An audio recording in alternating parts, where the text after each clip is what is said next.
नमस्कार, मैं हूं वरुण दुबे।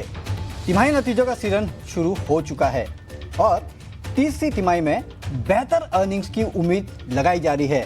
तो इन उम्मीद पर कौन सी कंपनियां फेल होंगी और कौन सी कंपनियां होंगी पास, इसी को ध्यान में रखकर हम आपके लिए बेहतरीन रिसर्च के साथ लेकर आए हैं ये खास शो, जिसको देखने के बाद आपको नतीजों से पहले किन शेयर पर दाव लगाना है ये समझना आसान होगा। तो चलिए शुरुआत करते हैं हमारे इस खास शो की। Q3 नतीजे, कहां मौके कहां धोखा।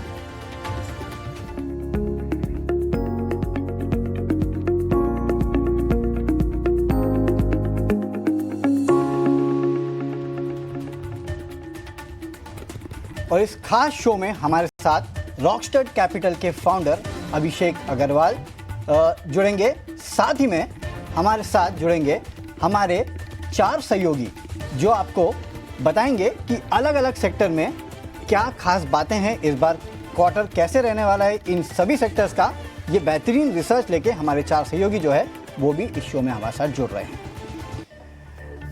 चलिए, तो सबसे पहले शो की शुरुआत करते हैं और अभिषेक जी, आप ही के साथ शुरुआत करता हूँ इस शो की, क्योंकि हमने देखा था कि Q2 जो है वो कंपनियों के लिए इतना खास नहीं रहा था। हमने Q2 में देखा था खासकर काफ़ी सारी कंपनियां ऐसी थी जिन्होंने निराश किया था और उसके बाद लोग कह रहे थे कि चले Q2 तो निकल गया, अब शायद Q3 जो है वो अच्छा रह सकता है। तो आपका क्या आकलन है, ये क्वार्टर कैसा रहने वाला है इंडिया इंक के लिए?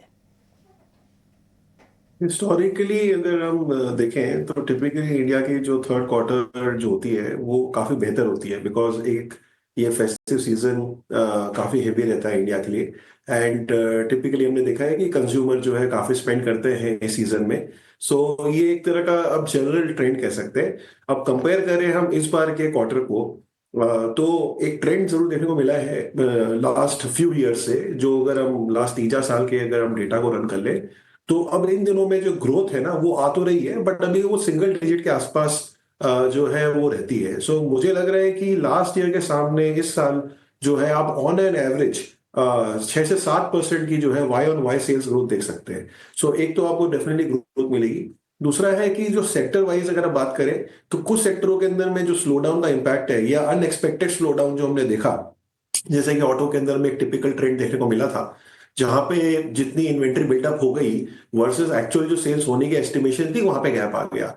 सो कुछ कुछ पॉकेट्स के अंदर में हमें थोड़ी सी डिसअपॉइंटमेंट देखने को मिल सकती है। मे बी इंटरनेशनल प्राइसेस, जैसे कि ऑयल प्राइसेस जिस तरह से रहे, तो कुछ कुछ ऑयल रिफाइनड कंपनीज की मार्जिन में हमें प्रेशर देखने को मिल सकता है। सो मिक्स रहेगा, बट ओवरऑल मैं डेफिनेटली एक्सपेक्ट करता हूं कि पिछले Q2 के सामने Q3 तो डेफिनेटली आपको बेहतर देखने को मिल सकता है। चलिए, तो Q2 के मुकाबले अगर आप देखेंगे तो Q3 में शायद आपको नतीजे जो है वो थोड़े बहुत बेहतरीन देखने मिल सकते हैं। चलिए, लेकिन एक एक करके सेक्टर्स पे बात करते हैं, क्योंकि हमारे सहयोगी भी हमारे साथ जुड़े हुए हैं। सबसे पहले ऑल इम्पॉर्टेंट IT सेक्टर कैसा रहने वाला है। IT सेक्टर के लिए ये क्वार्टर, वो जानने के लिए सीधे चलते हैं हमारे सहयोगी शरद दुबे के पास। शरद, बताइए IT सेक्टर से क्या उम्मीदें हैं?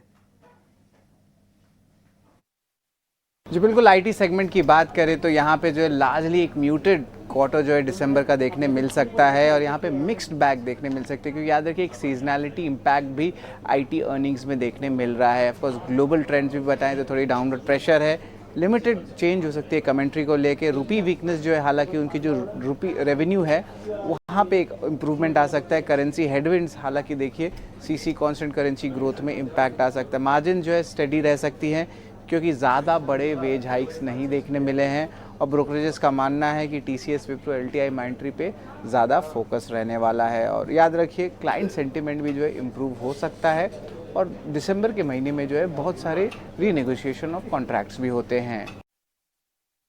सीजनैलिटी इम्पैक्ट जो है वो IT काउंटर्स में इस बार, या फिर IT के नतीजों में इस बार देखने मिल सकता है। लेकिन अग्रवाल सर, आपने सुना हमारे सहयोगी को IT सेक्टर पे, उन्होंने बताया कैसे रह सकते हैं नतीजे। आप बताइए सर, आपका क्या टेक है और कोई स्टॉक आपको पसंद है?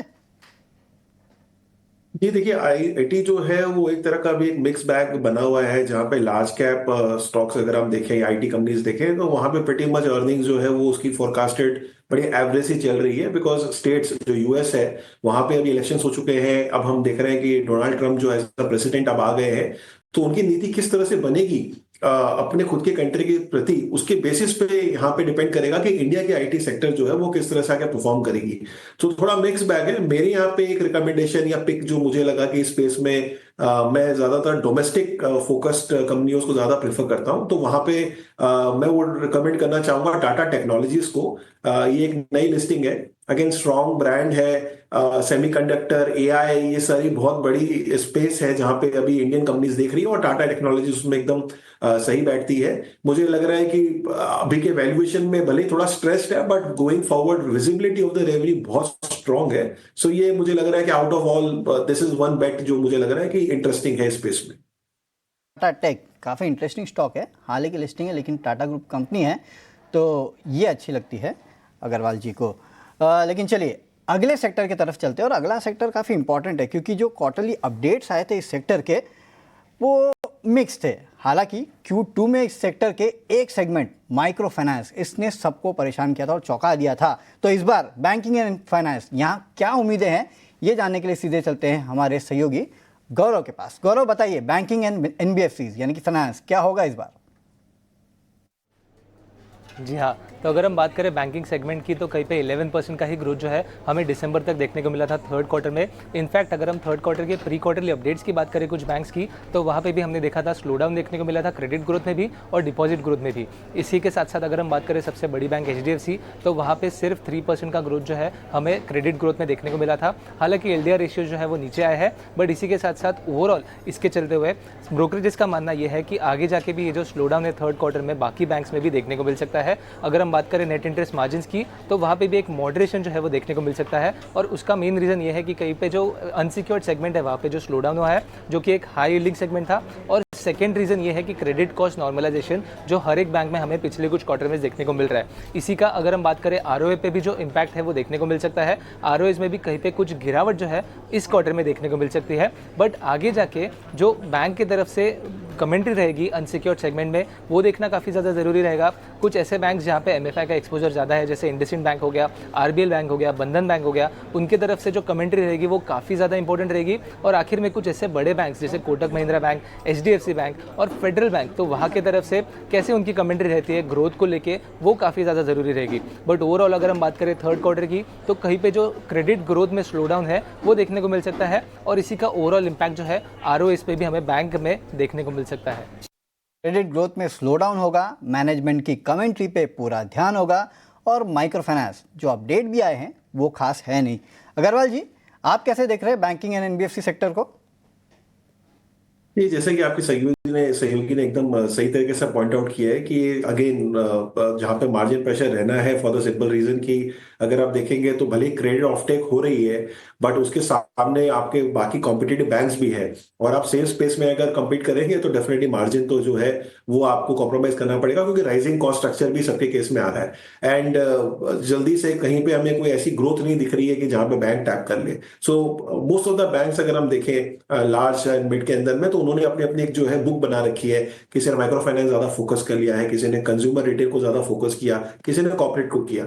इस पूरे बास्केट के अंदर में अगर मैं देखूं अभी भी जहां पे कुछ ग्रीन लाइट जैसी दिखती है या एक्साइटिंग स्टॉक लगता है, तो IDFC फर्स्ट बैंक, ये जो है बैंक जो है मुझे रीजनेबली अच्छा लगता है, क्योंकि एक तो ये डीमर्ज हो चुका है बिटवीन दिस अर्लियर अवतार, एंड सेकेंड है कि अब इनकी जो फोकस भी है एज अ बुक जो उन्होंने अपनी कंज्यूमर बुक बनाने शुरू की है, वो भी एक बहुत अच्छा पॉजिटिव साइन है।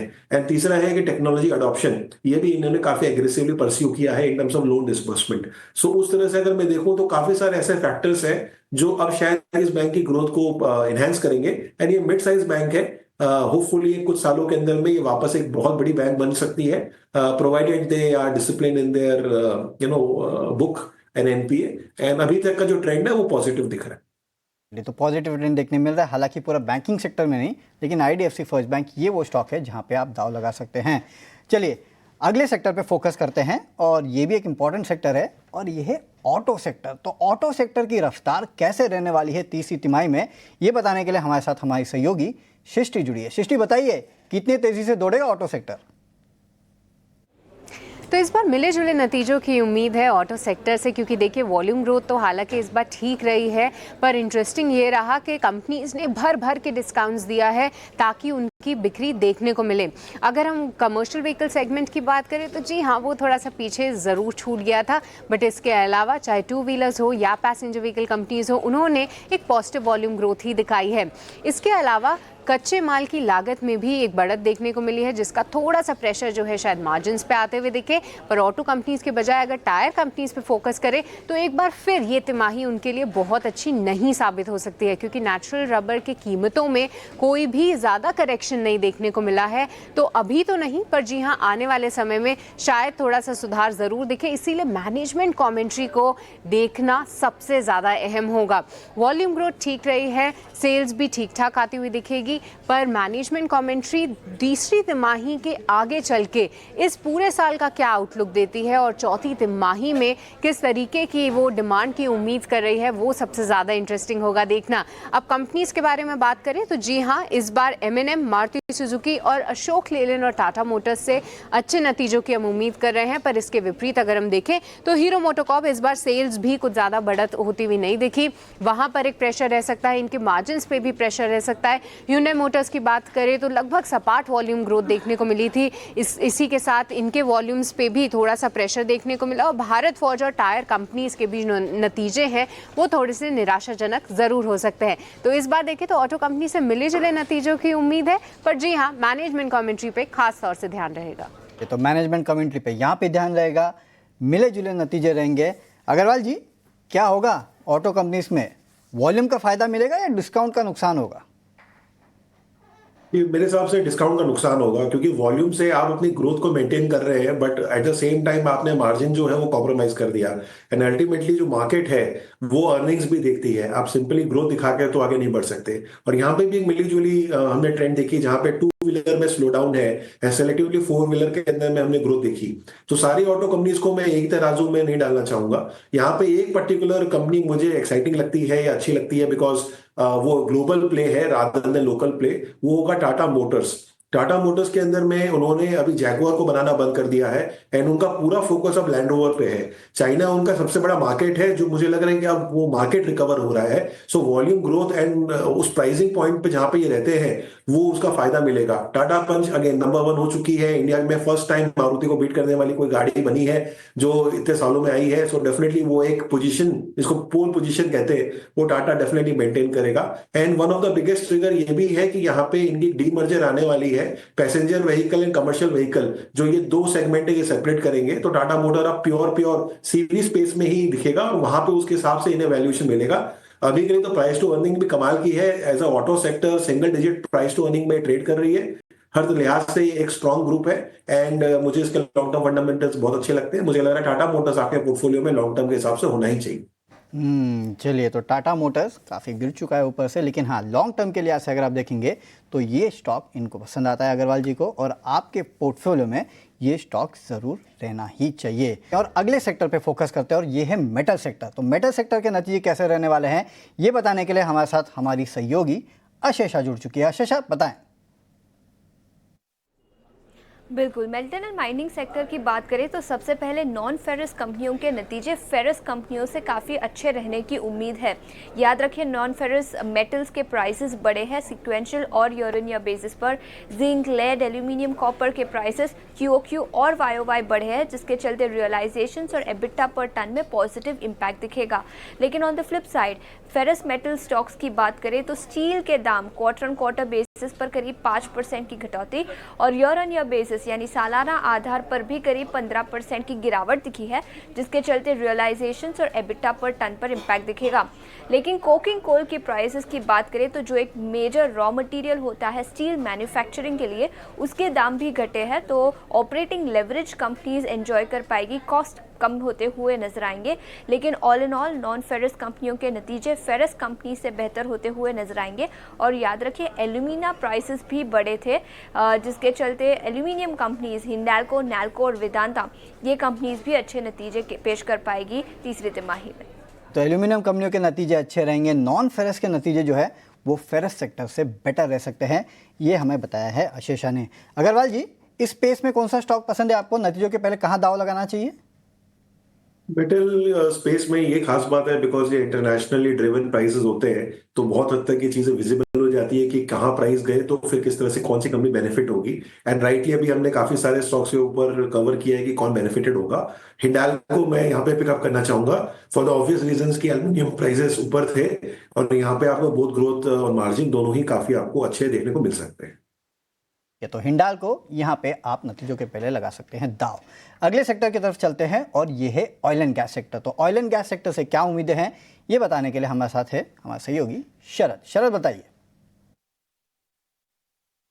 ऑयल एंड गैस सेगमेंट की बात करें तो यहाँ पे दिसंबर का क्वार्टर जो है largely weak set of numbers देखने मिल सकते हैं। और याद रखिए सबके लिए जो कंपोनेंट प्लेयर्स हैं ओएमसी प्लेयर्स को छोड़ के यहाँ पे वीकनेस आ सकता है। रिलायंस की बात करें तो एक और सबड्यूड क्वार्टर देखने मिल सकता है।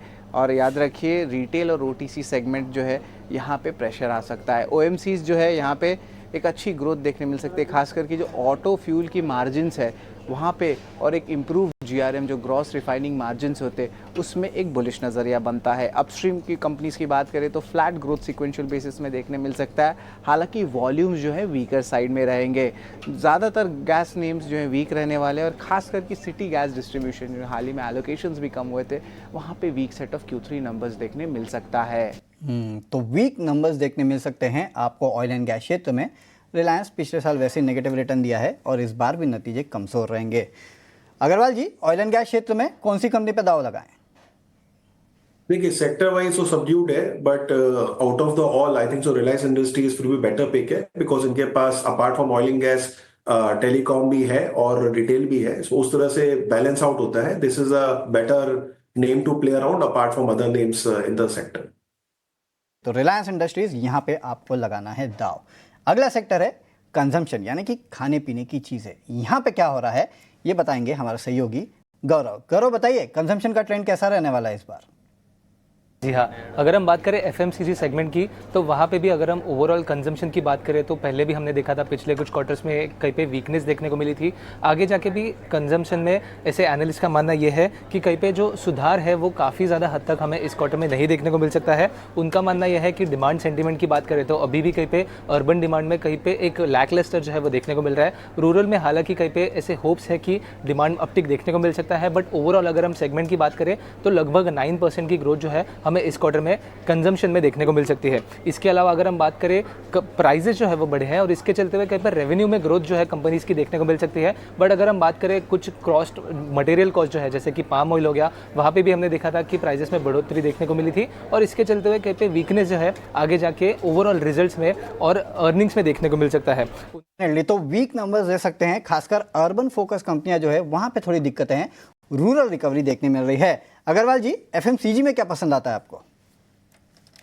ये एक ब्रांडेड कंपनी हमेशा बेटर रहती है इन्फ्लेशनरी मार्केट में। इमामी मेरा पिक रहेगा क्योंकि उनकी स्ट्रॉन्ग पेरेंटेज भी है और मुझे लग रहा है कि वो काफी बेहतर करेंगे than other names in the sector. ये तो इमामी ये वो स्टॉक है जहां पे आप दाव लगा सकते हैं। अगला सेक्टर है हमारे लिए वो है रियल एस्टेट और सीमेंट। यहाँ पे क्या हो रहा है ये जानते हैं अशेषा से। अशेषा बताइए। सीमेंट सेक्टर के नतीजों की बात करें तो याद रखिए सीक्वेंशियल बेसिस पर सीमेंट प्राइसेस में इंप्रूवमेंट दिखी है, लेकिन सालाना आधार पर अभी भी सीमेंट प्राइसेस करीब 8 से 10% की गिरावट के साथ कारोबार कर रहे हैं। तो हाँ, सीक्वेंशियल बेसिस पर स्प्रेड्स और रियलाइजेशंस इंप्रूव होते हुए नजर आएंगे, लेकिन वाई बेसिस पर अभी भी नतीजे कमजोर रहेंगे। इसके अलावा ऑपरेटिंग लेवरेज की बात करें तो फ्यूल प्राइसेस जो एक मेजर रॉ मटेरियल होता है सीमेंट मैन्युफैक्चरिंग के लिए, फ्यूल प्राइसेस घटे हैं और ऑपरेटिंग लेवरेज भी कंपनीज एंजॉय कर पाएगी। लेकिन हाँ, सीमेंट कंपनियों के लिए सीक्वेंशियल बेसिस पर रियलाइजेशंस बढ़ेंगे, सीमेंट प्राइसेस बढ़े हैं इसके चलते, लेकिन सालाना आधार पर अभी भी सीमेंट कंपनियों के नतीजे कमजोर ही रहेंगे। तो सालाना आधार पर नतीजे अभी भी कमजोर रहेंगे। अग्रवाल जी, सीमेंट सेक्टर कहाँ पे लगाएंगे दाव? तो मैं पर्सनली सीमेंट सेक्टर की जगह पे रियल एस्टेट में ज्यादा फोकस करना चाहूंगा बिकॉज वहां पे एटलीस्ट जो है ऑफटेक काफी बड़ा है, हमें देखने को मिल रहा है कि काफी सेल्स हो रही है, एडवांस बुक ऑर्डर है। सो सीमेंट के अंदर में अभी भी भले ही ये क्वार्टर थोड़ा बेटर होगा बट प्रेशर मुझे लग रहा है अभी भी ज्यादा रहने वाला है। एंड रियल एस्टेट के अंदर में अगर मुझे प्ले करना हो तो मैं Aditya Birla Real estate play करना चाहूंगा, जहां पे एटलीस्ट आगे की जो विजिबिलिटी है वो काफी हाई है। तो आदित्य बिरला रियल एस्टेट इस स्पेस में, रियल एस्टेट स्पेस में यहाँ पे आप लगा सकते हैं दाव। एक आखिरी सेक्टर है, वो भी आपको बता देता हूँ, और वो है फार्मा सेक्टर। फार्मा में अगर आप देखेंगे तो डोमेस्टिक फॉर्मुलेशन अच्छा रहा है, यूएस में प्राइसिंग थोड़ी बहुत स्थिर रही है, तो उस हिसाब से देखेंगे तो डिसेंट क्वार्टर रहेगा। और हॉस्पिटल्स, यहाँ पे हमने लगातार सुधार देखा था, इस बार भी हॉस्पिटल सेगमेंट में सुधार देखने मिलेगा। डायग्नोस्टिक, याद रखिएगा इस स्पेस पे भी फोकस करिएगा, क्योंकि वॉल्यूम ग्रोथ जो है वो डायग्नोस्टिक में भी यहाँ पे अच्छी रह सकती है। और सन फार्मा, जेबी केमिकल, डॉक्टर रेड्डीज, ये कुछ ऐसे स्टॉक्स है जो कि आउट परफॉर्म कर सकते हैं। अग्रवाल जी, फार्मा सेक्टर में क्या पसंद आता है आपको? तो ग्लैक्सोस्मिथक्लाइन फार्मा, ये मुझे बेस्ट पिक मुझे लग रही है सेक्टर में, क्योंकि प्राइस करेक्शन काफी हो चुका है स्टॉक में, and compare to other peers जहां पे ऑलरेडी वो सारे ऑल टाइम हाई पे ट्रेड कर रहे हैं, मुझे लग रहा है वैल्यूएशन प्ले हम यहाँ पे प्ले कर सकते हैं इस कंपनी के साथ। तो जीएसके फार्मा, ये वो स्टॉक है जो कि अग्रवाल जी को पसंद आता है। चलिए, शो को यहीं रैप अप करेंगे और हमारे सारे सहयोगी गौरव, अशेषा, सृष्टि और साथ ही साथ शरद से लेंगे विदा। आप लोगों का बहुत बहुत शुक्रिया इस शो में जुड़ने के लिए, और साथ ही साथ अग्रवाल जी आपका भी बहुत बहुत शुक्रिया इस शो में जुड़ने के लिए, Q3 नतीजों के बारे में विश्लेषण देने के लिए, विस्तार में बताने के लिए, और साथ ही साथ हमें ये बेहतरीन पिक्स भी देने के लिए। कुल मिला के अगर आप देखें तो करीब 8 पिक्स दिए गए हैं, जिसमें Tata Tech, IDFC First Bank, Tata Motors, Hindalco, Reliance Industries, Emami, Aditya Birla Real Estate और जीएसके फार्मा शामिल है। ये वो स्टॉक्स है जहां पे आप नतीजों के पहले दाव लगा सकते हैं और कर सकते हैं भरपूर कमाई। तो इस शो में इतना ही। हमारी जो खास पेशकश थी Q3 नतीजे, कहाँ मौका कहाँ धोखा, उसमें इतना ही। अगले शो के लिए आप बने रहिए ET Now स्वदेश के साथ।